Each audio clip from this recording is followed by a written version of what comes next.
Lutte contre les inondations, les maires des arrondissements de la ville de N'Djamena, quelques membres du gouvernement et le comité national de prévention et de gestion des inondations se sont réunis ce matin au ministère des Finances. Dans cette dynamique, nous irons dans un reportage au 9e arrondissement, l'un des plus touchés, où les souvenirs des inondations restent douloureux. Il sera également question dans cette édition du Festival des Grillades qui bat son plein actuellement à N'Djamena. Nous vous ferons découvrir les coulisses de cet événement avec nos reporters sur le terrain.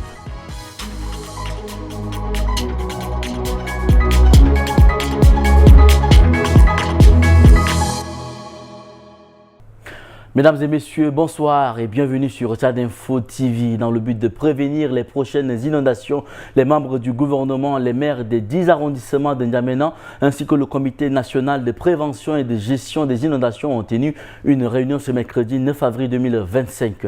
La rencontre a eu lieu dans les locaux du ministère des Finances et du Budget. Guémé Moussa et Boyoum Krios y ont assisté. Les séquelles des inondations de 2024 sont encore présentes, alors que la prochaine saison des pluies s'annonce. Et pour prévenir d'éventuels dégâts encore cette année, le Comité national de prévention et de gestion des inondations s'active. Il fait le bilan des travaux effectués l'année dernière afin de se redéployer. Il s'agit d'une réunion de relance, de remobilisation et de sensibilisation de la population. Et très rapidement, au niveau technique, on va se pencher avec l'ensemble des parties prenantes que sont la mairie centrale, les différentes mairies et les différents ministères aussi intéressés par la question pour voir quelles sont les pistes de solutions, quelles sont les anticipations, quels sont les travaux à relancer en urgence.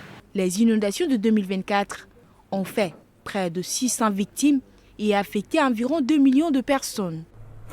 À N'Djamena, l'arrivée de la saison des pluies ravive les souvenirs douloureux des inondations passées, notamment dans le 9e arrondissement, l'un des plus touchés. À l'époque, l'eau avait tout envahi, forçant certains habitants à se réfugier sur les toits des maisons. Aujourd'hui, avec un nouveau maire à la tête de la commune, les populations espèrent un changement. Reportage dans un quartier où l'angoisse monte au rythme des premières gouttes. Fokalbo Absolon, rendu par Atara Naidongarti. S'appuyant sur sa canne, Alain Batman tenait à nous montrer le niveau atteint par l'eau lors des inondations de l'année dernière. Tout est inondé. Et là, c'est ça le niveau. C'est ça le niveau. C'est ça le niveau. Jusqu'à dedans, c'est comme ça. À cette hauteur, ce retraité se déplaçait en pirogue à l'intérieur même de sa maison. Il passait ses nuits sur le toit, refusant catégoriquement d'être évacué. Bon, l'armée française est venue pour m'évacuer. Moi, j'ai dit, je vais aller chez qui? Normalement, ce sont mes enfants qui vont venir envers moi et mes cousins. Moi, à mon âge, là, je vais m'exiler, c'est quelqu'un-là. Je ne peux pas aller refuser ce quelqu'un. Donc, c'est comme ça que je suis resté sur le toit. Un calvaire qu'il espère ne pas revivre cette année avec l'élection du nouveau maire de la commune. Le 9e arrondissement est l'un des épicentres des inondations à N'Djamena. À chaque saison des pluies, les habitants vivent dans la crainte et serrent les dents.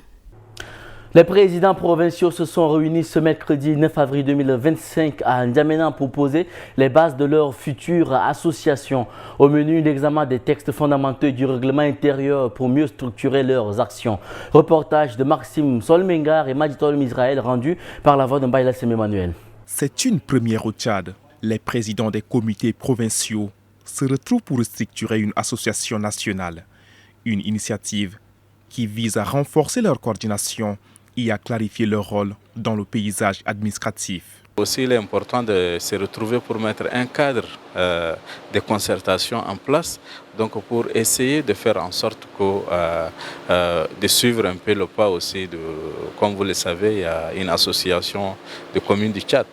Dans la même logique, tous les présidents ont émis des idées à travers les plateformes qu'on communiquait, donc pour essayer de retrouver, pour mettre en place un cadre de concertation provincial, donc qui va un peu déterminer, qui va un peu jouer le rôle d'une association du conseil provincial. À l'issue de la rencontre, un bureau provisoire de 7 membres, dirigé par Keimaï Yengomba, président du comité provincial du Maïukebu Ouest, a été mis en place. L'actualité en bref de ce lundi vous est présentée par Mbaylassem Emmanuel, une compilation des faits marquants de la journée que nous vous invitons à suivre. À l'approche de l'élection présidentielle du 12 avril au Gabon, Saleh Kebzabo, médiateur de la République du Tchad, a été désigné par la CEAC pour diriger la mission d'observation électorale. Accueilli par Gilberto da Piedad Verissimo à Libreville, il s'est engagé à mener cette mission avec rigueur et conformément aux normes internationales. Kebzabo a souligné l'importance d'un dialogue constructif avec les secteurs politiques gabonais, promettant une observation objective et responsable pour accompagner le Gabon dans cette phase politique décisive. Le 8 avril 2025, 172 migrants tchadiens sont revenus volontairement à N'Djamena en provenance de Tripoli en Libye. Ce retour a été facilité par une collaboration entre les gouvernements tchadiens et libyens avec le soutien de l'Organisation internationale pour les migrations. À leur arrivée à l'aéroport international Hassan Djamous, ils ont été accueillis par M. Mbodou Seïd, directeur général des affaires juridiques et des Tchadiens de l'étranger, accompagné de M.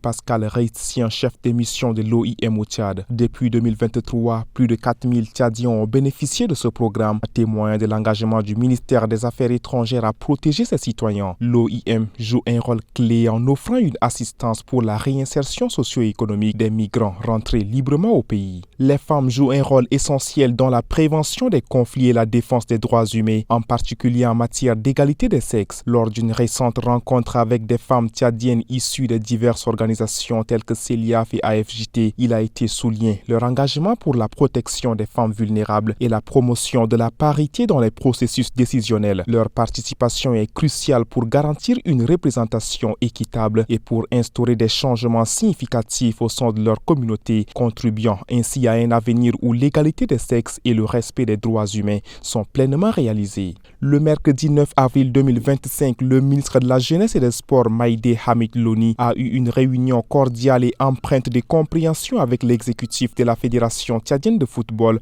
sous la présidence de Tahir Oley Hassan. Cette rencontre visait à élaborer des stratégies innovantes et ambitieuses afin de revitaliser le football tchadien. Conscient des difficultés rencontrées par la fédération depuis plusieurs années, le ministre a réaffirmé le soutien du président de la République, Mahamad Idriss Déby Itno, qui souhaite voir le football tchadien se distinguer sur la scène internationale. Dans la Tandilé, le ministre des Infrastructures poursuit sa tournée ce 8 avril. Il a visité le chantier de bitumage de l'Ars Djouman Laï avant de s'arrêter au laboratoire d'analyse des travaux. L'objectif, comprendre les freins à l'avancement des travaux. Dono Emmanuel, rendu par Ngena Ondoum Sentia. Les manquements sont nombreux. Du côté de la société CGCOC, on pointe des retards, un manque d'organisation, l'insuffisance de matériel et des problèmes d'approvisionnement.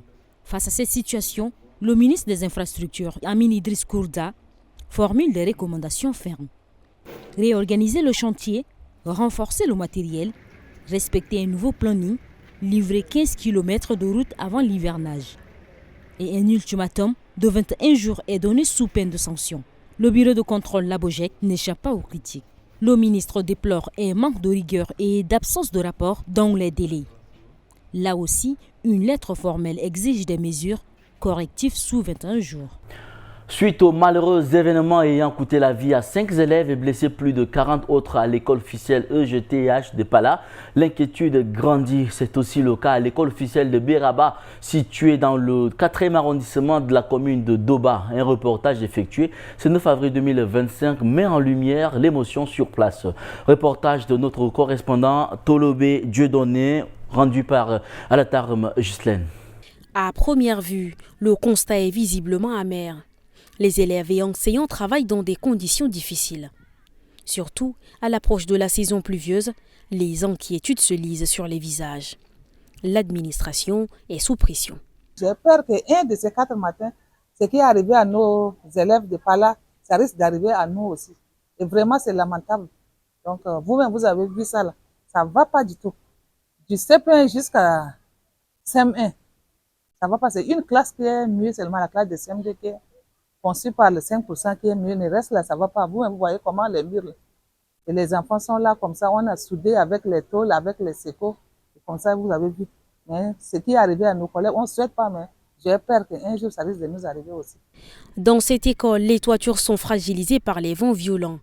et les bâtiments sont fissurés. De par sa position, la cour de l'école officielle de Biraba devient un nid d'opération pour les malfaiteurs une fois la nuit tombée. À Douba, plusieurs écoles sont construites au temps colonial, à l'exemple des écoles officielles du centre, de Dobando, de Gaki, de Ndoubo Aéroport, du quartier arabe, l'école Yuldanoum ou encore les écoles des villages périphériques. Au Tchad, les amateurs de viande grillée ont rendez-vous autour des braises du festival des grillades. Une ambiance festive, des senteurs appétissantes et surtout une occasion de valoriser le savoir-faire local tout en soutenant l'entrepreneuriat des jeunes. Immersion dans les allées d'un événement qui met le feu au papy. Guémé Moussa et Bonaventure Alombaye, rendu par Rassem Mordim Leila. Sur son barbecue, la viande crépite. Le porc est la star ici au festival de grillade. Regarde, moi je suis là-bas, là où il y a la femme, la fille là-bas. Non, pas rien. Pour sa deuxième participation, le stand de la cour des grands, braise du mouton, des ailes de poulet et vante fièrement son menu. Pour bien manger la viande de porc, il faudra bien l'assaisonner. Il faudrait qu'il y ait du goût et faire dégager l'odeur du porc en question. C'est une viande que beaucoup de personnes négligent, trouvent que c'est une mauvaise viande et tout. Mais nous le faisons proprement et très bien fait. Donc, mais pas seulement le porc, il y a aussi les ailes de poulet à côté, les saucisses et tout ce qui va avec. Et nous l'accompagnons aussi avec de la tchéké, à loco, les frites et tout. Le festival des grillades vise à améliorer la gastronomie tchadienne, booster l'entrepreneuriat des jeunes. Et une chose est sûre, une fois la nuit tombée, le lieu n'est désempli jamais. Je trouve ça super bien fait. L'organisation a été parfaite, la sécurité, j'aime bien ça aussi parce que j'étais venu à un festival tantôt là, le festival d'Ekim. Oui, mais je trouve que celui-là, il est bien organisé. Et là, je peux voir des gens que je connais et ça fait super plaisir. Cette année, les derniers morceaux de viande seront dégustés le 13 avril, date de la clôture de l'événement. C'est avec cette page culinaire que nous fermons cette édition. Mesdames et messieurs, merci de l'avoir suivi. On se retrouve demain pour un nouveau journal. L'information continue sur Tchad Info TV.